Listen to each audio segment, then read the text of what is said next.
May nabasa ako na ang pangalang Jesus ay di tunay na pangalan. Paano nangyari yun? Tara, samahan niyo ako at ating imbestigahin ang kasong ito. Magandang araw mga kapatid at welcome back to my channel. At sa videong ito ay aking ipapakita sa inyo kung paano naging hindi tunay na pangalan ang pangalang Jesus. Ayan po. Hindi naman sabihin natin na hindi tunay na pangalan sapagkat nababasa natin sa Biblia na isinugo ng Diyos ang isang anghel na sabihin kay Maria na ipapangalan niya ang magiging anak niya sa pangalang Jesus. Pero ang tanong, bakit may mga pangalang at hindi lang ito isa, marami ito na ang dulo ay may kadikit na letrang EL. Ano ang ibig sabihin nito? Yan. So ito po ang video na i-share ko sa inyo para lubusan nating maintindihan at kung ano ang tunay talagang pangalan ni Jesus. Sa Chess Corner tayo'y magsama-sama, liwanag ng pag-asa'y hatid sa bawat isa. Sa gabay ni Kuya Che, pangarap ay maaabot, pananampalataya at edukasyon ang siyang handog. Sa positibong diwa, pag-ibig ay pamahagi dito sa Chess Corner. Puso'y laging nagkakaisa lagi.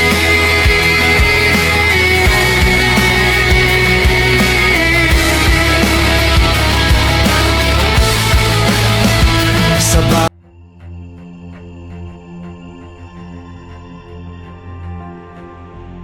Pansinin ninyo ang isang kakaibang bagay na matagal nang nakatago sa ating mga Biblia. Daniel, Ezekiel, Samuel, Michael, Gabriel, Israel, Ishmael. Napansin ba ninyo?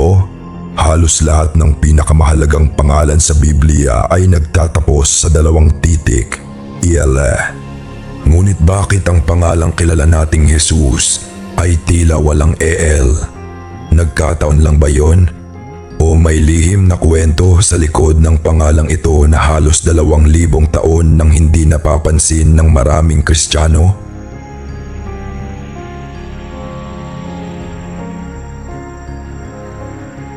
Sa video na ito, magsisimula tayo sa isang simpleng tanong. Ano ba talaga ang ibig sabihin ng EL? At bakit tila nakaugnay ito sa halos lahat ng pinakamahalagang pangalan sa Biblia?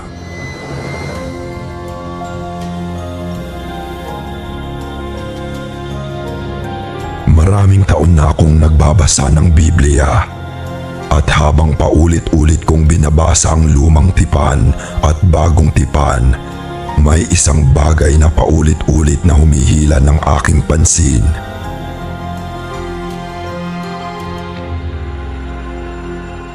Hindi ito tungkol sa mga himala, hindi rin tungkol sa mga propesiya, kundi tungkol sa mga pangalan.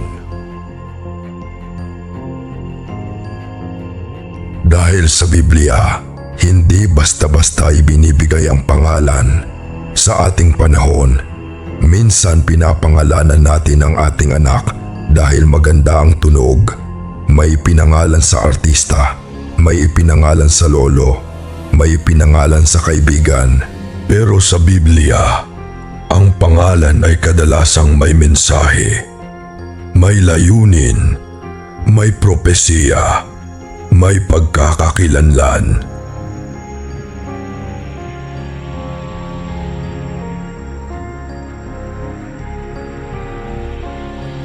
At habang sinusundan ko ang mga pangalang ito, may napansin akong paulit-ulit.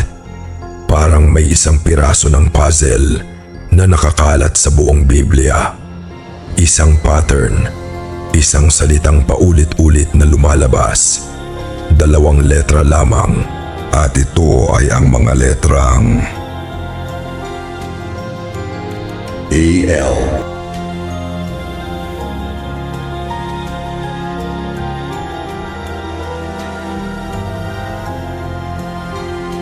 Bago tayo magpatuloy, gusto kong ikaw mismo ang sumali sa ating maliit na investigasyon.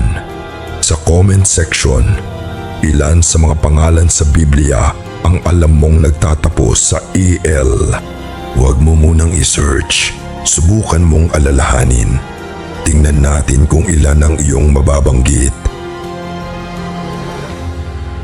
At kung gusto mo ang mga ganitong uri ng biblical investigation, huwag kalimutang i-like ang video at mag-subscribe. Dahil marami pa tayong bubuksang misteryo mula mismo sa Biblia. Ang unang clue, buksan natin ang lumang tipan. Isa-isahin natin ang mga pangalan. At huwag muna nating isipin si Jesus. Hindi pa. Magsimula muna tayo sa ibang mga tauhan.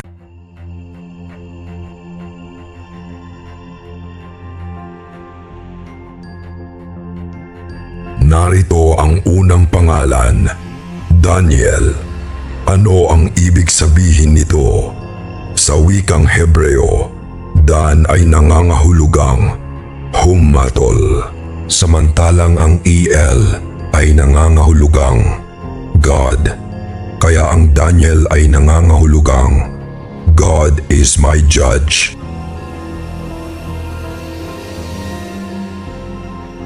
Napakaganda, hindi ba? Hindi lamang itong pangalan. Isa itong deklarasyon ng pananampalataya. Hindi hari ang huhusga, hindi emperador, hindi tao, kundi ang Diyos.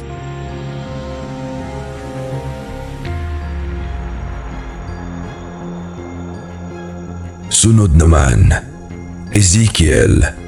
Ang ibig sabihin nito ay God strengthens o pinapalakas ng Diyos. Isipin ninyo, ang mismong pangalan niya ay nagpapaalala kung saan nanggagaling ang tunay na lakas. Hindi sa espada, hindi sa kayamanan, kundi sa Diyos. Pagkatapos, may Samuel, isa sa mga pinakadakilang propeta ng Israel. Ang Samuel ay karaniwang isinasalin bilang heard by God o name of God, depende sa paliwanag ng mga eskolar. At muli, nandyan na naman ang EL.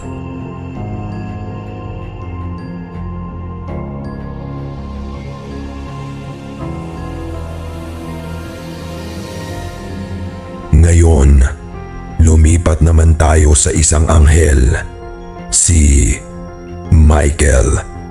Napakaganda ng kahulugan nito. Hindi ito simpleng pangalan. Isa itong tanong, who is like God? At ang sagot, wala.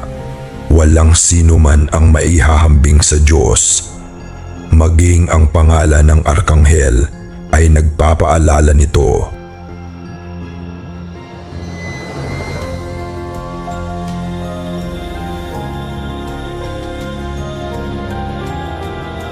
Si Gabriel, ang kahulugan nito ay God is my strength. Muli, hindi lamang pangalan, isa na namang mensahe tungkol sa Diyos. Ang kakaibang pattern. Ngayon, huminto muna tayo sandali. Daniel, Samuel, Ezekiel, Gabriel, Michael, Israel, Ishmael, Nathaniel, Joel. Napapansin mo ba? Parang iisang pirma ang nakalagay sa dulo ng kanilang mga pangalan. Parang may isang salitang paulit-ulit na ikinakabit sa mga taong may mahalagang papel sa kasaysayan ng Biblia. At ang salitang iyon ay EL. Pero ano nga ba ang ibig sabihin ang EL? At bakit halos lahat ng mga pangalang ito ay may iisang hulihan?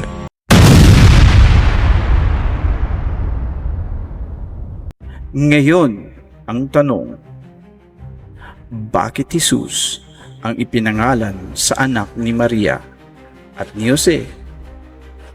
Marahil ang pangalang Jesus ay ginamit upang itago ang tunay na katayuan ng isang tao na dumating na dito sa mundo. At ito ay hindi lang basta tao.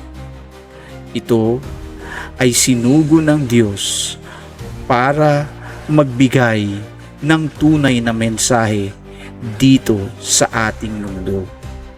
At para na rin siguro hindi mahalata ng material na Diyos na siya ay dumating na. At siya ang magpapabago sa ugali ng mga tao. Ang kahulugan ng pangalan niya ay ang ibig sabihin ay ang Diyos ay nasa atin na, or God with us, or God is with us. Kaya ang tunay na pangalan ni Jesus ay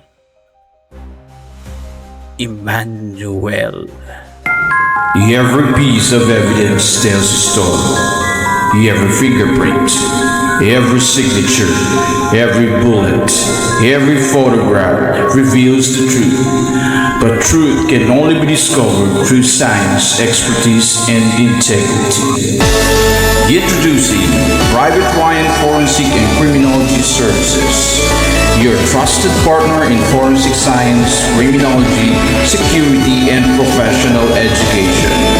Whether you are a lawyer seeking an independent forensic opinion, a police investigator strengthening your case, a court requiring scientific analysis, a company improving workplace security, or a criminology student preparing for Philippine licensure examination, we are here to serve you. We provide professional services including independent second opinion on forensic examinations like fingerprint examination, ballistics examination, question document examination, and forensic photography examination. We also specialize in security, safety, and protocol consultation and design, detective and investigation services, criminology research consultation, forensic innovation and invention, PRC criminology licensure examination review, criminology education consultation, and affordable quality forensic equipment and materials. For more information, you can email us at che.powerfrom.160278@gmail.com.